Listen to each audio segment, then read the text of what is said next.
Bonjour à tous, ici Joan Turcotte. Aujourd'hui, on accueille en entrevue Guillaume Charret. Guillaume va être le nouveau pilote pour le F44 Dreamwaver. Guillaume est sur le circuit de course depuis 2011. Il a fait quelques pauses et il a conduit quelques embarcations. Donc, bonjour Guillaume, ça va bien? Bonjour, ça va bien toi? Oui, oui. Je te demanderais, Guillaume, peux-tu nous faire un petit peu l'historique des embarcations que tu as conduites? Comment tu es venu à te joindre aux courses d'hydroplane? En fait, ça a commencé, je te dirais, en 2008. Mon père avait commencé à m'amener un peu plus aux courses. J'y allais beaucoup quand j'étais jeune, et plus à Valleyfield. Puis en 2008, j'ai commencé à aller un peu partout. Puis c'est là que j'ai rencontré Tommy Bergeron. Tommy Bergeron, il m'a embarqué dans le projet dans son projet de construire son propre 2.5. Puis donc, en 2009-2010, j'ai fait équipe avec lui. Son équipier avec aussi Mélec Proux, Frédéric Brunet, puis Steve Daou. Puis, au terme de la saison 2010, Tommy voulait vendre justement son embarcation. Donc, moi, étant dans l'équipe, puis avec le désir de vouloir embarquer dans ce sport-là aussi, puis suivre les traces de mon père puis mon grand-père, c'était le bateau qui était parfait pour apprendre. Donc, tu sais, ça s'est fait assez rapidement que là, tout de suite à la fin de la saison, on a pris le bateau puis on a commencé à faire des modifications. Puis j'ai tout de suite pris goût à ça. Donc, j'ai fait 2 saisons. Ouais, j'ai fait 2 saisons avec ce bateau-là. Ensuite, j'ai acheté un bateau de Tom Villauer que j'ai eu 3 ans.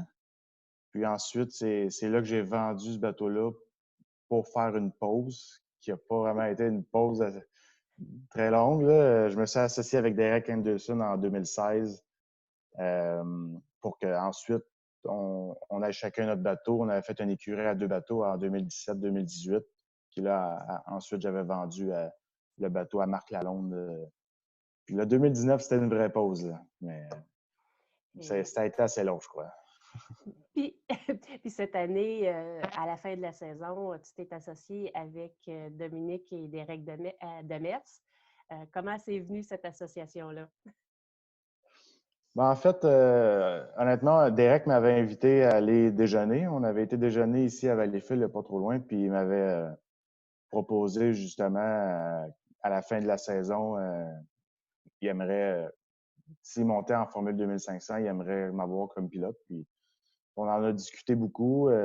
Puis tu sais, Derek et moi, on est amis depuis toujours. Fait que je trouvais que c'était le match parfait pour une aventure au régate ensemble. Puis on aurait aimé ça commencer cette année, mais écoute, on a encore plus hâte à l'année prochaine. Puis je pense que ça va être une belle association avec Dominique, mon père aussi, qui devrait donner un coup de main sur la mécanique. Là. Je pense qu'on va avoir beaucoup de fun dans cette équipe-là. Ton père, lui, a coursé quand même longtemps ou? Mon père a coursé, je pense, vers le milieu, et la fin des années 80, jusqu'à 92, 93, je crois. J'ai de la misère avec les années, mais il a piloté quand même pour quelques personnes par la suite, à gauche et à droite. Là. Il a conduit l'embarcation avec le Maxi Food avec Claude Bergeron. Euh, c'est loin. Moi, j'ai aucun souvenir de mon père vraiment en tant que pilote. Moi, je suis né en 92, puis mon père a arrêté à peu près dans ces années-là. Donc, je vois des vidéos, j'écoute ses histoires. Je ne sais pas s'ils sont exagérés de temps en temps aussi. Mais il a fait, euh, il a fait des belles courses aussi, des belles saisons. Il a fini deuxième pendant plusieurs années au championnat dans sa classe élite. Il y avait une embarcation quand même assez performante. C'est sûr que quand il venait à affronter les Américains, qui des fois étaient beaucoup plus puissants, c'était une autre paire de manches pour lui, mais bon. Ton père a réagi, ton père et ton grand-père ont réagi comment quand ils ont su que toi, tu voulais aussi faire partie piloter une embarcation? Moi, je pense qu'ils ont quand même bien réagi. C'est sûr que je sentais quand même une certaine dose d'inquiétude là, pour les deux quant à la sécurité, c'est sûr. Là. Ça, Ben, moi, je ne sais pas, là, mais j'imagine que voir son enfant aller dans un bateau de course, ça peut donner une certaine nervosité. Mais quand j'ai fait mes débuts, justement, dans l'ancienne embarcation de Tommy Bergeron, là, c'était un bateau super, super sécuritaire. Fait que je pense que ça l'a aidé un peu plus à mon grand-père, mon père, ma mère, ma grand-mère d'accepter ma décision de suivre les traces de mon père et de mon grand-père. Est-ce qu'ils se sont impliqués dans l'équipe? Mon père est impliqué depuis jour 1. Il n'y a jamais tout ce que j'ai fait aux courses, je le dois à mon père. Là. Honnêtement, c'est lui qui nous a amenés où ce qu'on était rendu. Euh, Côté performance, toutes les réparations, toutes les modifications, là, toutes les décisions qui ont été prises aussi, ça a été consulté avec mon père. Il est impliqué de A à Z. Mon grand-père est un petit peu plus à l'écart, mais il s'informe beaucoup tout le temps. À chaque fin de semaine, il m'écrivait ou il m'envoyait un message aussi pour me souhaiter bonne chance ou bonne fin de semaine, peu importe. En dehors des courses, Guillaume Charret, qu'est-ce qu'il fait dans la vie? En dehors des courses, moi, je travaille chez Groupe Meloche, une compagnie aéronautique. On fabrique des pièces d'avion pour plusieurs clients, que ce soit Bombardier, Safran, Pratt. Moi, je travaille au département des achats. Donc là, depuis quelques semaines, mois, ben, je travaille beaucoup de la maison en télétravail. C'est vraiment différent. Dans le passé, je travaillais plus manuel comme mécanicien industriel. Donc là, c'est vraiment une grosse différence là, à travailler de la maison versus travailler en usine. Mais je commence à bien m'y plaire. Hein. Donc, c'est une deuxième carrière. Si tu dis que tu as fait de la mécanique, puis maintenant tu fais des achats, c'est Ouais, une nouvelle carrière qui a commencé il y a quelques années. ouais. Euh, on va commencer un petit peu le questionnaire de la quarantaine, questionnaire un peu. On va aller dans différentes zones, donc tu te sens à l'aise, tu réponds comme tu aimes ça. Quelle a été ta meilleure course à vie? Si tu Oh avais boy. à en choisir une.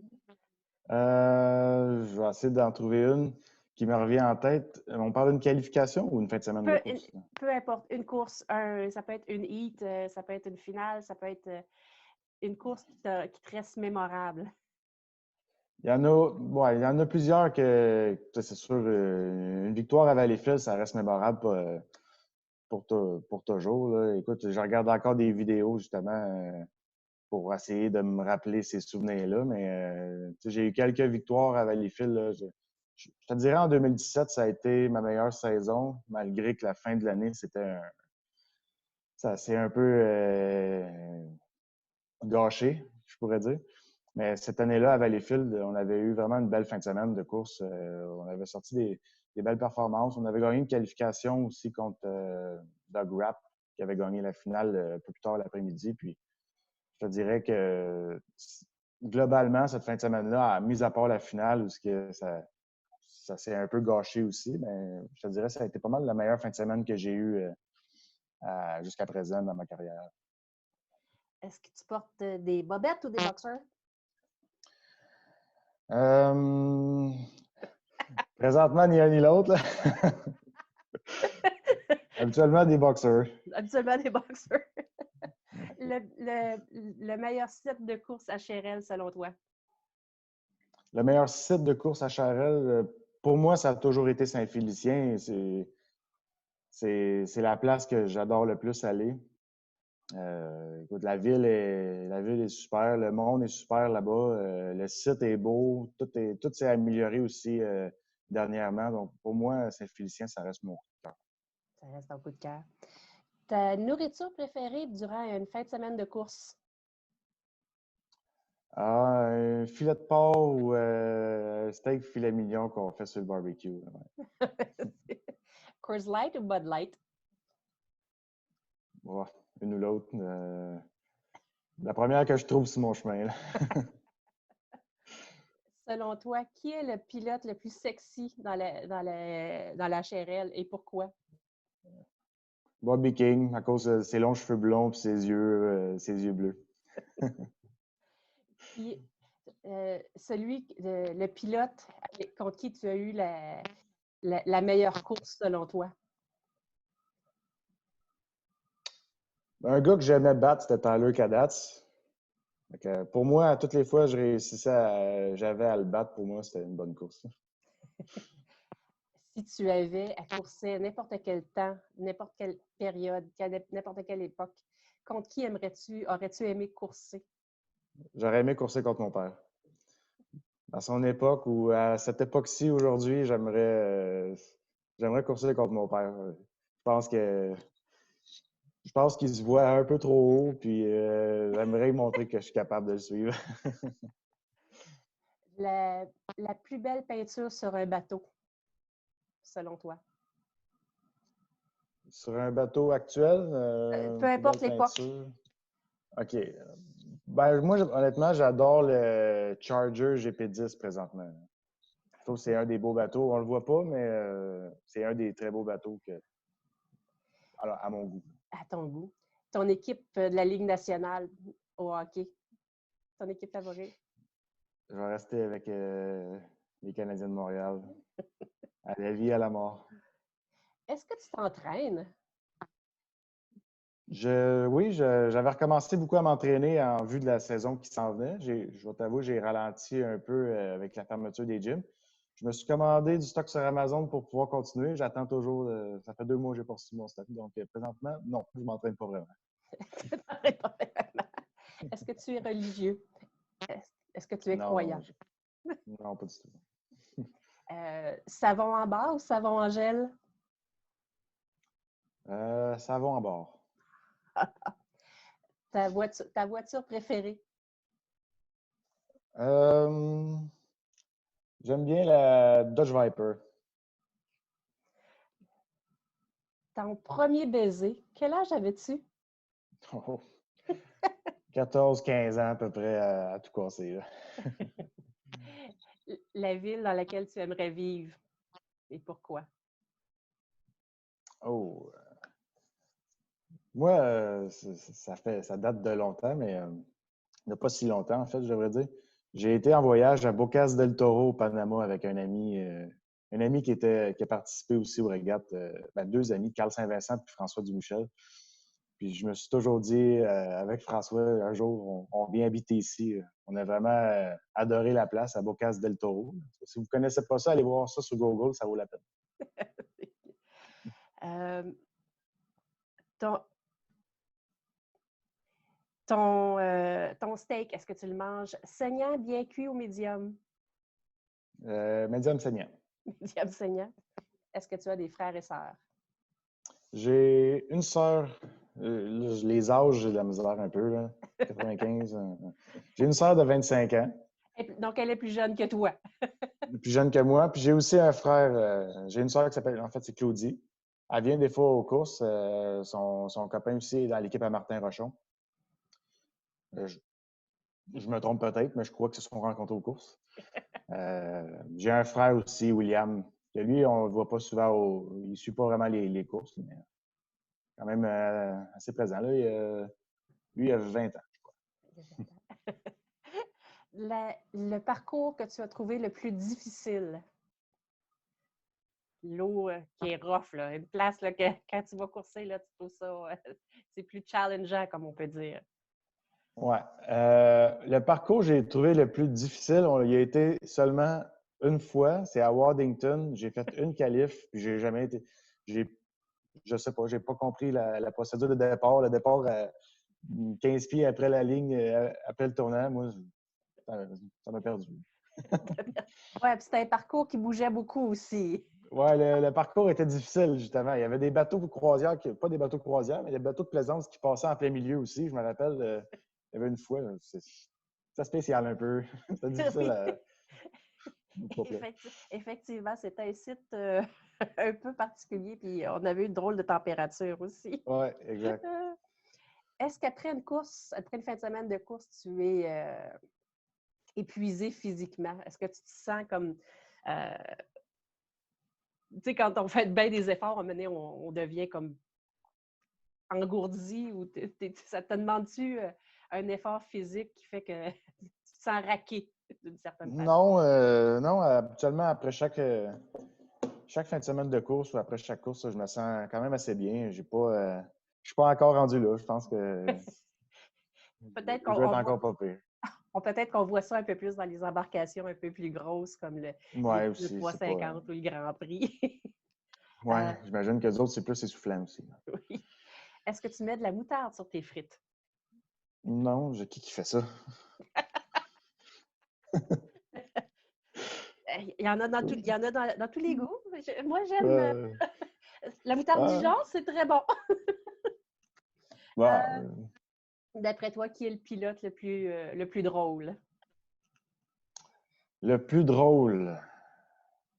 Ah, écoute, là, moi, Nicolas Rousse, là, peu importe ce qu'il dit, là, que ce soit sérieux ou pas sérieux, je le prends en riant. Fait que, moi, Nicolas Rousse, je le trouve bien drôle. Selon toi, qui est la meilleure personne aux communications à la radio?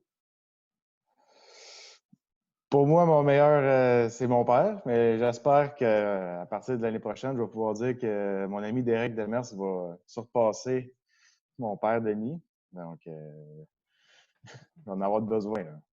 Oui. Selon toi, qui est le meilleur constructeur de moteurs? Euh, Selon moi, Dan Canfouche. C'est lui qui faisait. Il m'a aidé beaucoup avec les têtes de moteur. Puis, depuis le jour 1, c'était tout ce qu'il m'a donné comme conseil ou pour vrai, ça a porté fruit. Puis, il était tout le temps disponible aussi. Toutes les fois, j'avais des questions par rapport à quoi que ce soit. Côté mécanique, il était là pour me diriger. Fait que, pour moi, ça reste Dan Canfouche. Whisky ou vodka? Vodka. Vodka.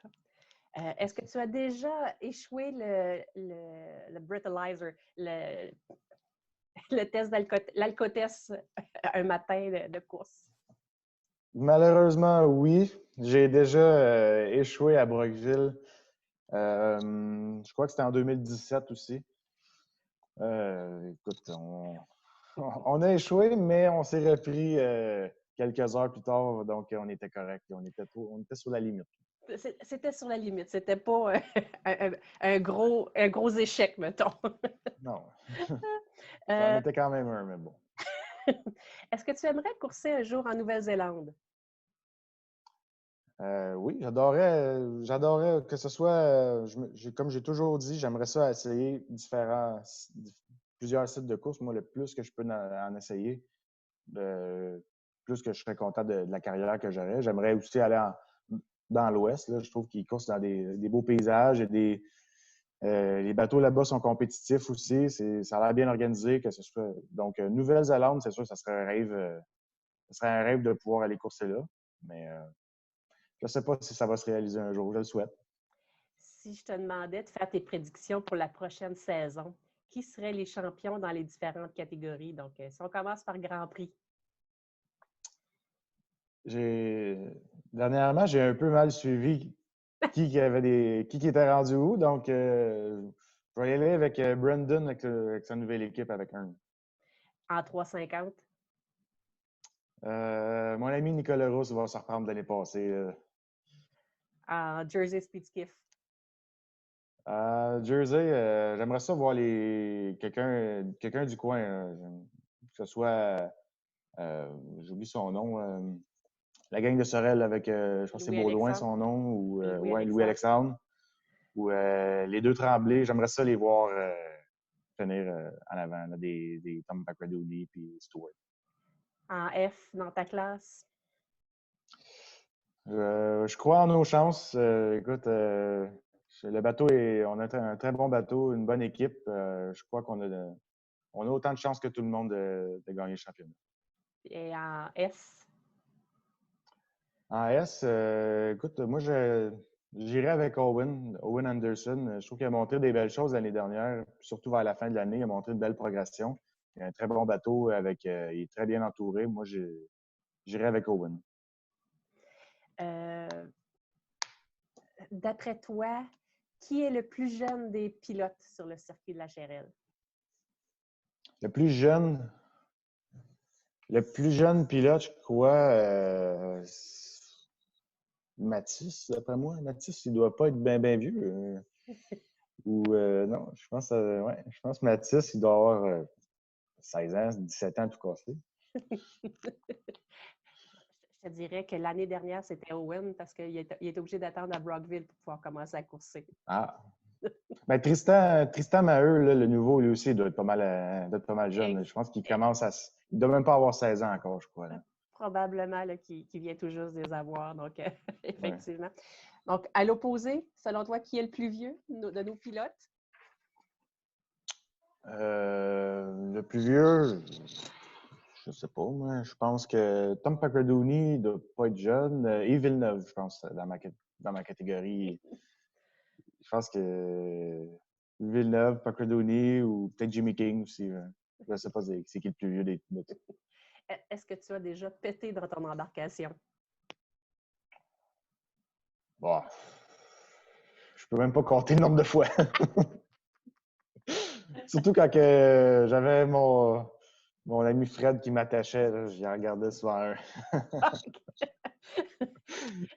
Le meilleur équipier? Le meilleur équipier, pour moi, ça va toujours rester mon père, Denis. Au gala, selon toi, qui a été le meilleur animateur? Ben moi, j'adore Steve. J'espère qu'il va rester là, qu'il va rester à ce poste-là tout le temps. Moi, j'adore ce qu'il fait depuis le début, depuis qu'il a pris depuis qu'il a pris cette place-là. Okay. Est-ce que tu es plus chien ou chat? Chat. Sur le circuit, quelle équipe a le plus bel uniforme? Oh, je pense que je vais y aller avec la gang à Hearn.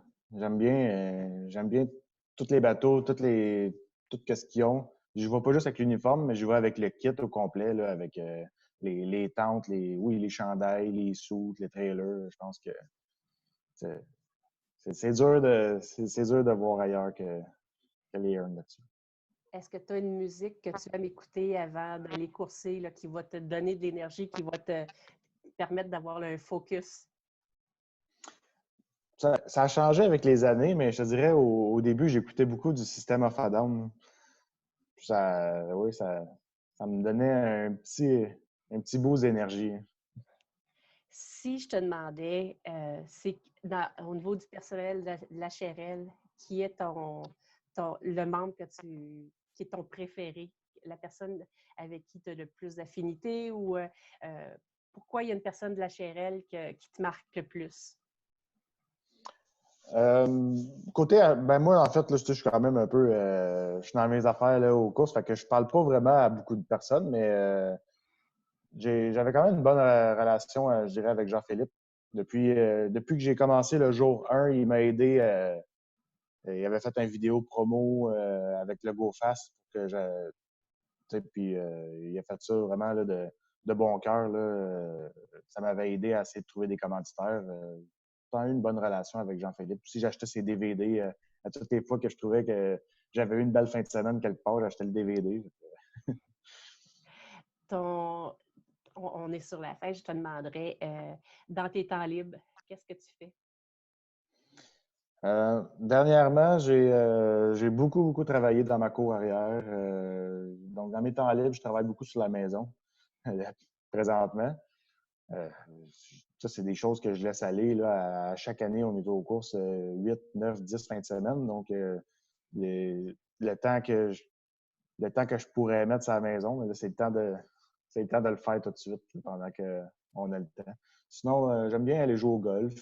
Ça, c'est une des activités que j'aime bien, que je vais essayer de faire un peu plus souvent et essayer de m'améliorer parce que c'est pas fameux. Une autre dernière petite question. Comment tu entrevois là, la prochaine saison avec ton équipe? Je pense que tu disais que le bateau était prêt, donc vous allez être anxieux pour la prochaine saison. Donc, comment tu entrevois ça, ton partenariat? Puis, est-ce que tu as des gens que tu aimerais remercier par rapport justement à la prochaine saison? Ben, on pense peut-être si jamais c'est possible. On aimerait ça pouvoir aller tester cet été, puis peut-être si jamais on ne sait pas ce qui va arriver vers la fin de l'été, on aimerait peut-être aller faire une course ailleurs, on ne sait pas.